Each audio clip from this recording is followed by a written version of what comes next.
Terima kasih Anda masih bersama kami di Berita Padang. Bagi Anda yang baru saja bergabung, kami hadirkan kembali 3 berita utama pada pagi hari ini.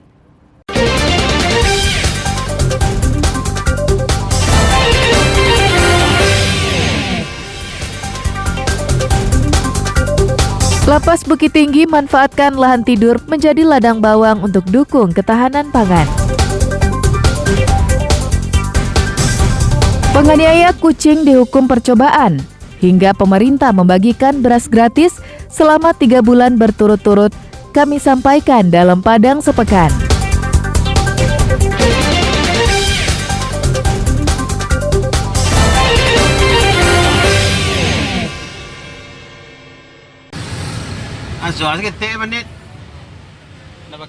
Setelah mendapatkan laporan dari korban pencurian, polisi dari Polsek Koto Tangah Kota Padang langsung bergerak memburu pelaku.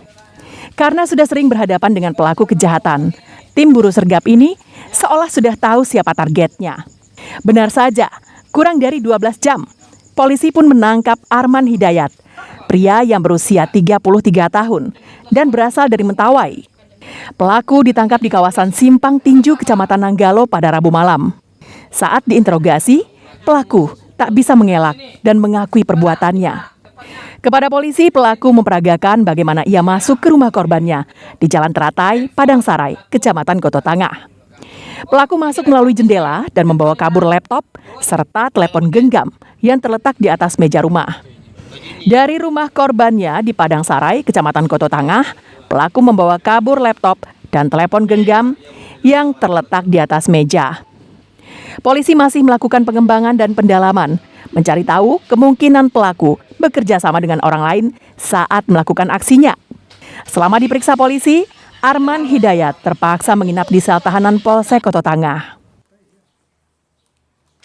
Pada saat itu kita amankan barang-barang berupa 1 buah handphone dan 1 buah netbook.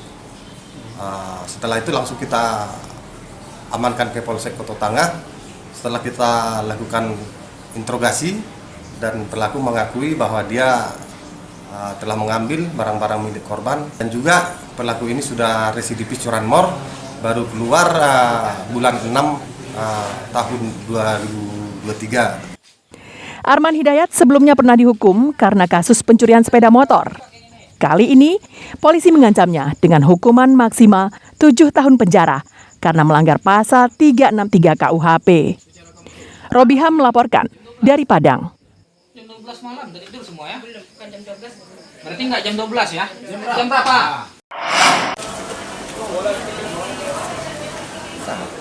Pria berkaos merah ini tak melawan saat ditangkap polisi. Warga Kabupaten Agam ini diciduk di rumah salah seorang kerabatnya di Kecamatan Lima Koto, Kampung Dalam, Padang Pariaman, Rabu lalu. Pria berinisial R dan berusia 52 tahun dilaporkan telah menyetubuhi seorang perempuan ODGJ atau orang dalam gangguan jiwa. Kamis siang, polisi masih memeriksa pria yang sudah keluar masuk penjara ini. Ia bahkan dilaporkan baru sebulan pulang dari perantauan di Jakarta dan baru mengenal korban dan suaminya. Namun entah apa yang membuatnya tega menggauli korban yang tinggal sendiri di rumah pengasingan. Perbuatan pelaku terungkap saat anak korban hendak mengunjungi ibunya. Anak korban mendapati ibunya diperkosa pelaku. Ia lalu melaporkan hal itu pada polisi. Kemudian korban atau anak dari korban ini masuk ke dalam rumah dan mendengar suara laki-laki juga dan mendobrak pintu kamar rumah tersebut. Dan ternyata pada saat itu anak korban ini menemukan atau melihat orang tuanya yang dalam kondisi ODGJ sedang disetubuhi oleh pelaku ini. Kini pelaku terancam di penjara untuk yang ketiga kalinya setelah sebelumnya terlibat kasus pencurian dan pembunuhan. Pelaku dijerat dengan pasal 286 tentang persetubuhan terhadap wanita yang tak berdaya dengan ancaman maksimal 9 tahun penjara. Eki Rafki melaporkan dari Pariaman.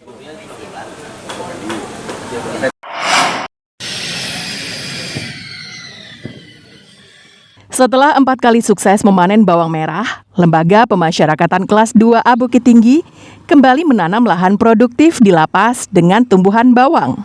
Sebelumnya, 4 kali panen bawang merah mereka berhasil dengan memuaskan, yang dijual ke pasar dengan harga tinggi. Hasil penjualan juga dibagikan ke warga binaan yang turut serta bekerja. Bercocok tanam merupakan salah satu kegiatan warga binaan di lapas yang sekaligus menjadi bekal setelah bebas. Sesuai dengan amanah undang-undang ya, diharapkan mereka ini kan di dalam lapas ini dalam proses reintegrasi sosial. Bagaimana mereka kita siapkan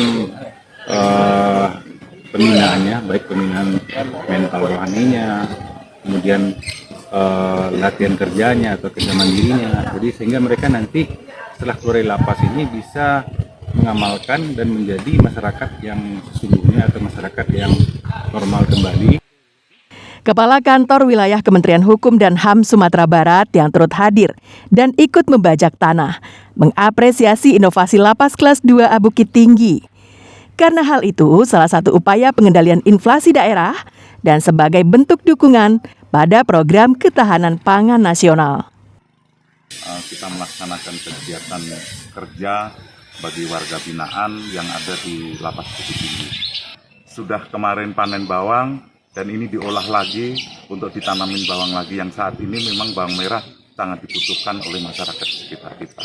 Hasil dari panen ini selain untuk kebutuhan dari masyarakat di sekitar kita juga bisa dimanfaatkan bagi pelayanan warga binaan di dapur kita.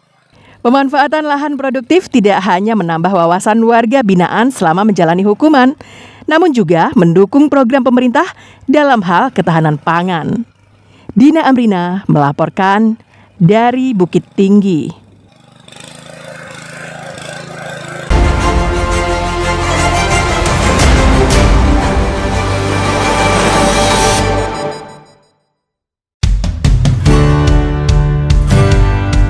Flow menjadi hewan pertama yang hadir di Pengadilan Negeri Padang sejak pengadilan ini berdiri. Kucing Persia medium berumur sekitar 4 bulan ini menjadi korban penganiayaan 3 wanita muda. Modusnya, sang kucing dicekoki dengan minuman beralkohol. Aksi tersebut direkam teman sekamarnya dan diunggah di media sosial.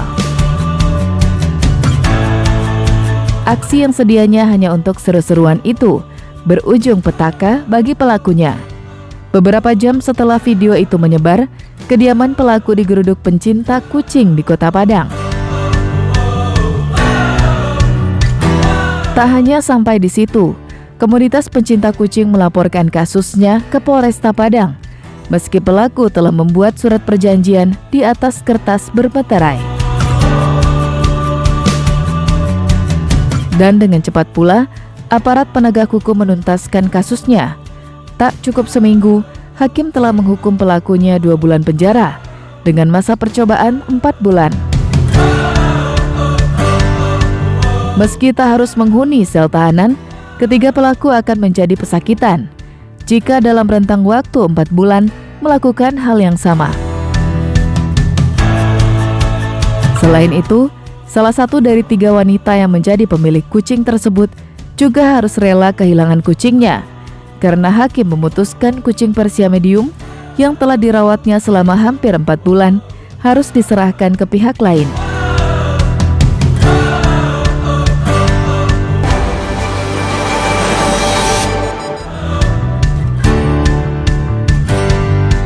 Empat korban tindak pidana perdagangan orang (TPPO) berhasil dipulangkan ke Pasaman Barat, kampung halaman mereka dari Malaysia. Kedatangan mereka disambut haru dan gembira oleh keluarga di rumah dinas Bupati Pasaman Barat. Isak tangis pun tidak dapat terbendung lagi. Pasalnya, mereka kembali bertemu setelah 1 tahun lamanya berpisah. Menurut salah seorang korban TPPO, mereka diberangkatkan secara ilegal oleh seorang perempuan yang menjadi calo dengan janji akan bekerja di sebuah perusahaan di Malaysia. Nyatanya, yang perempuan justru menjadi pembantu rumah tangga di Malaysia dengan gaji yang rendah, sedangkan yang laki-laki menjadi pelayan rumah makan dengan jam kerja yang tidak menentu dan gaji di bawah standar. Ketua Tim Perlindungan dan Pemberdayaan Pekerja Migran Indonesia dari Balai Perlindungan Pelayanan Pekerja Migran Indonesia BP3MI Sumatera Barat mengatakan, korban TPPO asal Pasaman Barat diperkirakan berjumlah 17 orang. Namun yang berhasil dipulangkan baru 4 orang.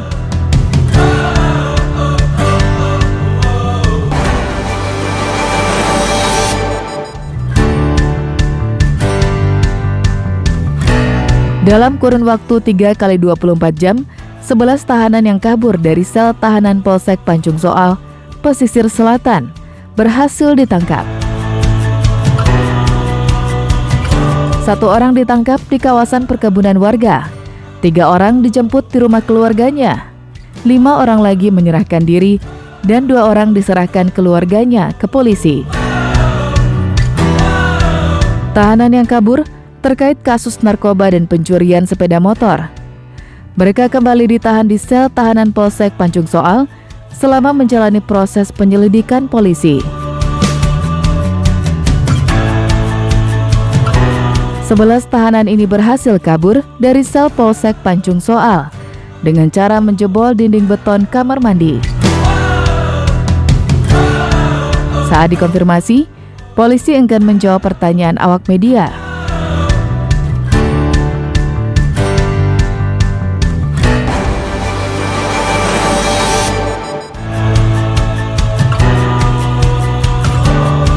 Niat Suwardi untuk bebas dari kasus korupsi yang menjeratnya kandas sudah. Mahkamah Agung menolak permohonan kasasi yang diajukannya. Tak hanya itu, MA juga menambah hukuman mantan Ketua KONI Padang itu menjadi 5 tahun penjara. Pengadilan Negeri Padang telah memvonis Agus Suwardi dengan hukuman penjara selama 2,5 tahun. Agus Suwardi, Davidson, dan Nazar dipidana karena terbukti korupsi dana hibah Komite Olahraga Nasional Indonesia tahun 2018 hingga tahun 2020. Dalam rentang waktu 2 tahun tersebut, para mantan pengurus KONI Kota Padang ini berhasil meraup uang negara hingga 2,1 miliar rupiah.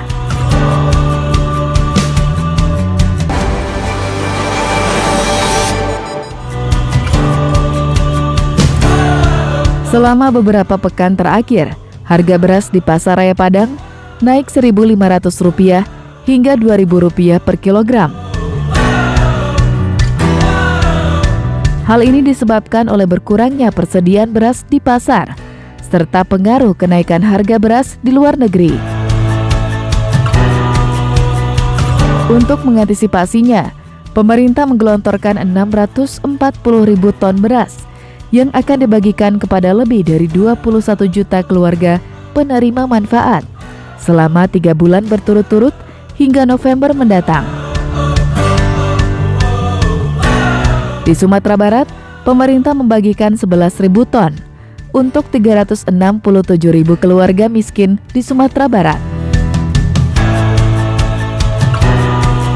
Khusus di Kota Padang, Bulog menyalurkan bantuan 405 ton beras untuk 40.500 keluarga miskin.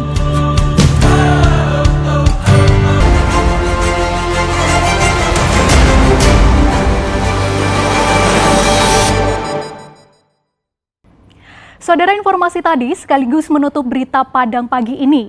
Saya Frin Meriana beserta tim redaksi yang bertugas mengucapkan terima kasih. Sampai jumpa.